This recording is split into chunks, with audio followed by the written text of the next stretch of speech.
we're going to talk about the guys in green, but not you guys as guys in green, the Celtics. Yeah. Yeah, yeah, yeah. Show those stats up a little more. They aren't bad. I was They like, are oh. they are really good So, stats. so Yes. if you look at my face 2 minutes ago in the clip, I looked down in the intro. That's what I was shocked at. Yeah. Oh, I fun fact. was, yeah, yeah, deep cut. This is like Marvel, the qualified universe. Yeah. Once again, So too. the Celtics are now on a 9-game winning streak. They're very hot. And the stats that you just showed us from Jayson Tatum, I saw 27 points per game.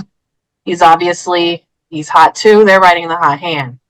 They're riding the hot hand.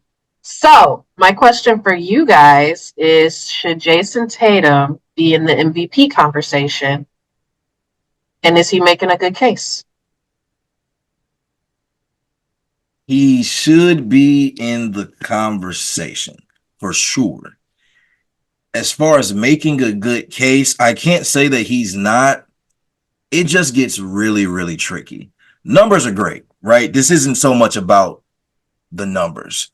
I think for me, as I've been watching the Celtics all year, thinking about how this compares to other years for Tatum, you can say that the numbers scoring wise are a bit down, sure, but he also has the best team that he's had in his career. And I think that's what makes it difficult, because it's not that we take away from Tatum because the team is so good. However, I think that if Tatum did not have this team, and even if his numbers were better, the question would be, where would the Celtics be at if they didn't have a Porzingis, or if they didn't have Drew Holiday, right? And of course, I think Porzingis is giving you about 20 a night. I know Drew isn't that high, but obviously everybody knows what Drew's impact is on the floor. But they have the best starting five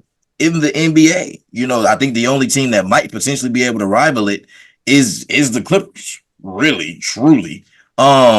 So should he be in the conversation, or is he in the conversation? Yes. I think his case is good, but I personally don't think it's as compelling as others, because he's surrounded by so much more. And while he is leading them, I just think that he has a lot more help. And with that being the reason for the team's success, kind of tough to say his case is super compelling to me personally. But he's in the conversation. Hmm. Joe? I was about to say the same thing. I think he should be in the MVP race, but it's a case of like he should, but bad narrative. Like he doesn't have, like, every year it's a narrative to an MVP, and his isn't compelling, like you said, Qualls. Like for Giannis, his is not compelling for some because his coach got fired. For others, it's like that's like better. It's like how was he able to do? How is he able to do this with these stats and then have like this third coach in a calendar year? Like he shouldn't be having a season this good. Currently beating the Clippers, the Hornets by 20. Once again, about to have the largest 4-game spread, point differential in any 4-game series in NBA history. So, like we are trending upwards. Like Giannis's case is there.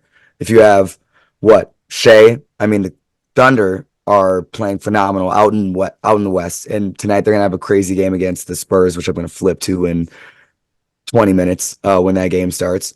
Uh, like Shea is balling out of his mind. Granted, he has a team that's there. They're all super young, and he is leading that ship fantastically. Jokic, I mean, defending champ and still coasting with some great stats with, a team that's still performing well in the West. And then I'd say who's the other one? I'd throw Ant in there, but I think they have the Clippers. They have Kawhi up there, and everyone kind of discounted them, and his narrative is probably a little bit better than Jayson Tatum's, even though his stats don't really say that. It's like, that's what the narrative is. It's like he's in a bigger market with, a more compelling story. So I feel like that is possibly, what gets him above Jayson Tatum at this point too. So it's like it's hard. It's just the MVP race is always contentious, and you have to have the right storyline for the year. It's got to be like there's got to be something. Like Russell, it was like the triple double average. But between Giannis and Harden, it was just like the sheer dominance and like us being the best team in the NBA at the time. Like there's always like notches to be there. Granted, they have the best team. He's the best player on the best team, and I said that for Ant. It's just that are they too good for him to really be up there? Like, are these stats really that important for the team? Are they the most valuable stats out of all of them? That's Or what. is Yeah. Ant Go ahead. putting Go up ahead. 26 a game a more valuable? Mm, Like I think that's the hard part for him. no, yeah, that's a good point. I think that is kind of the difference between Jason's 27 and, like you said, if Ant is dropping 27 a night too, it's like, okay, look at what you're surrounded by. And I would say it's a similar case for Ant in terms of talent. I think the top two MVP candidates are really Jokic, or I'll give three. I think it's Jokic, Luka, and Shea. I Yep, think I didn't those are even mention Luka, your three contenders this year for the MVP case. And it's a lot to do with what y'all said. Like I think it just has to come down beyond stats to pure dominance.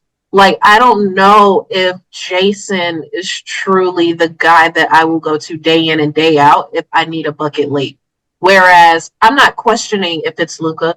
I'm not questioning if it's Shea. And I'm definitely not questioning if it's Jokic. But in Boston, do I want to go Porzingis? Do I want to put it in Jalen's hands and let him drive?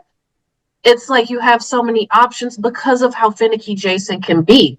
Sometimes Jayson is picking and choosing when he wants to drive, or he's settling for those fadeaway jump shots, because sometimes he likes to play pretty boy basketball. So I think that's the difference maker. And it's something that we're still seeing in this season. And we still haven't seen Jayson really make that surge, although the numbers are great. Yeah. Yeah, that's also very well said. I'll add this. I don't want, and I don't think we're doing this. I don't want to take away from what Tatum is doing, right? Yeah. So Yeah. I think all the points we made about the team aspect is valid. And I think actually to your point, I think the difference in Tatum and the other players when it comes to that, I don't think the other players have a choice. Now, granted, if Luka wanted to, he could defer to Kyrie, right? And I think that's a great second option to have. But I don't think there's a question who the first option is. And it's still Luka. And for Luka to be the first option with a Kyrie, granted, mind you, Kyrie's a 10-year vet. Let's not act like Kyrie isn't established in the league, right? So with Luka and with Kyrie essentially saying Luka is this undoubted like first option here, I think that speaks volumes. Obviously, we know the impact that Jokic has on the game in general and his role with the Nuggets. Shea, there's not another player on that team who you expect to do what Shea does. You're not putting the ball. I mean, Jalen Williams. I was gonna say you could put the ball in J-Dub hands. Don't get me wrong, but there's still levels to At it. the end of the game, who As just much as you trust give me J-Dub, Andre Iguodala. not even that. If you had to put the ball in J-Dub's hand for whatever reason, I think OKC would, but there's not a question that your best bet is Shea, right? I think with Boston, while I think Tatum is probably clearly the best player, right, on the team, I think the Celtics are going to live if Jaylen Brown takes the last shot. They have in certain Absolutely. situations. Same with Porzingis. And it's not to knock that they're a great team. I just think when it comes down to Tatum's MVP case in particular, it gets tough. But to my original point, even with all that being said, I do think that Tatum is becoming a more complete player. And I think that is the part that could potentially help the case, right? I think he still has levels to go, right? But I think I would love to see him be more of a playmaker. Like I still would like him to be the focal point. So that doesn't mean he's scoring all the points, but can we see those assists?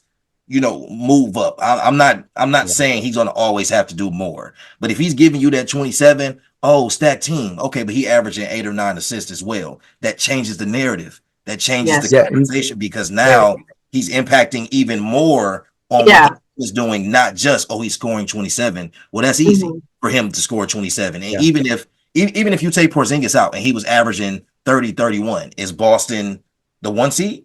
Are they as far ahead of the pack, the field as they are? I don't know. You know what I'm saying? Or without a Drew and Tatum has more defensive responsibility now, is he still giving you the same numbers or being as efficient? So we don't want to knock what Tatum's doing, but also can't ignore how well constructed their team is and how it makes it very easy for him. So as far as regular season MVP, he should be top 5 in terms of the conversation for sure. Alone off of best team, best player on best team. But I don't think he's beating out the 3 that we talked about. And I don't think that he has even with Giannis, because I think Giannis and him round out the 5. I don't think he has a better case than Giannis from a number standpoint and the narrative standpoint, and that's all unbiased. So I think the what you're saying is like the impact of how you create, because 5 assists is nothing to spit at, but how right. you create for other teammates is important for this case. Because I feel like all of them that can score that much and are scoring that much are creating for their teammates in a different way that Jayson Tatum does. Because I feel like he's missing that critical playmaking aspect that all of those others have in their games, which make them an even bigger threat on the offensive side and how they create for their offense.